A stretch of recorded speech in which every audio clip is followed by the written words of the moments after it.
Hello and welcome to the Quebber channel. I am Jason, your host. I hope you are having a wonderful day.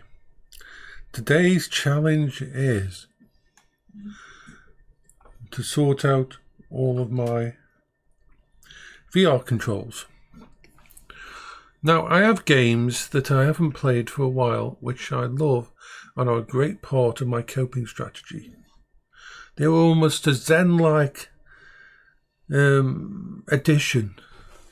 But the problem is setting them all up and getting them all to work is a pain in the frickin' ass. And so today my goal is to force myself to actually do it all properly. The first game is American Truck Simulator. Well, it's actually two games really. It's American Truck Simulator and European Truck Simulator 2. I absolutely adore both games. They are amazing. It's for anybody that hasn't played them, it seems weird because you spend your time basically working as a truck driver. Transporting from place to place along roads and that. But there is something so zen about it, so well done, that it just works really well. Now, I used to play it with just a controller and a monitor. Many years ago when it first came out, me and Paul used to play it. But as soon as VR came out, I played it once in VR and I was completely and totally spoilt. Completely and totally spoilt to ever play it again desktop. Because the scale of it, when you put your headset on in American Truck Simulator thingy, you are in the cabin of a massive truck. Not only that, if you're playing it in VR, you have the ability to do things that you can't easily in desktop mode without a full simulator setup. I mean, yes, with a full simulator setup, you could set up 3 monitors, you could have the side views and the front views. Nice. But when you're in VR, when you've got that headset on and you've got a wheel like I've got next there, you can completely lose yourself in the game. Everywhere you look is wheels right. You can look out the window at the front, of course. You can look out the side. You can open the windows, the side windows, and actually look behind you out the window of the truck cabin. Things like that, it spoilt me completely for playing it thingy. So I haven't played it for a long time. I keep installing it and trying. So today's goal, I'm feeling okay. So this morning I will try to focus after I've had something to eat on actually sitting it. Now I'll show you a picture of it. I'll show you a picture of the setup that I've got. I've done a bit of a workaround of my room.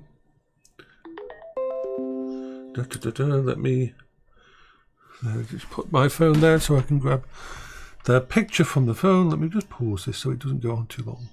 Okay, so that's the basics of the setup. The wheel is there. It's a bit dusty. There's a set of ground pedals for it as well.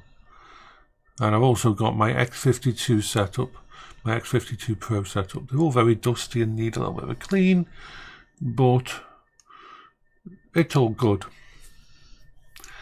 Basically,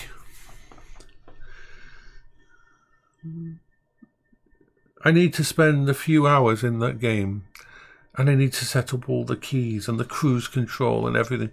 It's got a massive amount of keys on the actual system. Really looking forward to it. Now, The other thing I'm planning is to play Elite Dangerous and Microsoft Flight Simulator. And I've got my HOTAS system set up as well there, as you could see in that picture. Once again, that HOTAS system is beautiful, but oh my god, the control systems and keeping them in my mind, and that is almost impossible. I may be limited to just trying one today, but I've moved my computer from here, my backup computer and the NAS, from next here to downstairs in the kitchen on the table. So this lot can stay here. It can stay all connected and set up, so I don't have to worry about it. In theory, that means that it'll all be workable, and yay, I can play it. Because Elite Dangerous and Flight Simulator also are both absolutely amazing in VR. It's the sense of scale. It's like playing Skyrim in VR. It's just so different. And I want to leverage using more VR. Now, of course, all I do is pull. My headset is over here on the pulley. I've got enough thread to just pull it over and put it on my head while I'm sitting here and doing all the stuff. I've got a spare keyboard and mouse over there just in case I need it to access controls. And yeah, in theory, everything will work. So that's today's plan. Whether it will, it'll depend how focused I'm up, because I've already done a lot. I had to find all the cables and the connectors and then plug everything in and set it all up, and it's all set up and all the things. And I had to find where things were. I had lost a few things and I had to go looking for them. Thankfully, my motherboard here has a lot of things. Now, I know it's going to cause issues. This is going to cause issues. You see, Windows sees the wheel as a Xbox controller. Because of the way that Xbox controller is, some games that I might have played normally with a keyboard and mouse are going to think I've got a gamepad, and he'll start turning me around in circles and things like that.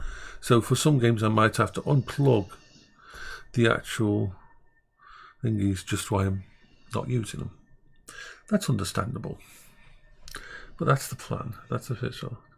I'm going to do another video. This is the first video. It's a nice short video. I don't know whether I'll go out on the Quingo today. Don't know whether I've got an urge for that. I am just, yay, enjoyed doing my stream. I've started streaming every day between UK time, 4 p.m. and 7 p.m. 3 hours every day except for Sunday, because Sunday I do Munchies International. So every day except then, I'm going to try to do a stream at the same time. I've set myself a schedule. How well it will go. I mean, last night I made the mistake of completely not noticing the time, and I thought that 5 p.m. was 4 p.m, so I started 1 hour late. I started 1 hour late, but the stream actually lasted for almost 4 hours. It was a lot of fun. I've always liked the connection. It's always good for my therapy and that to talk to people and connect to people. I remember streaming was my very earliest form of coping strategy in the early days. So yeah, it's good to start doing that. It also motivates me to actually play games when I'm not talking about stuff with people on the thing, because the talking comes first. I always say chat and games. And if anybody wants to talk about disability problems or anything like that, that comes first before playing any games. You're never bothering me with that. Okay, so I will say bye-bye for now. Bye-bye.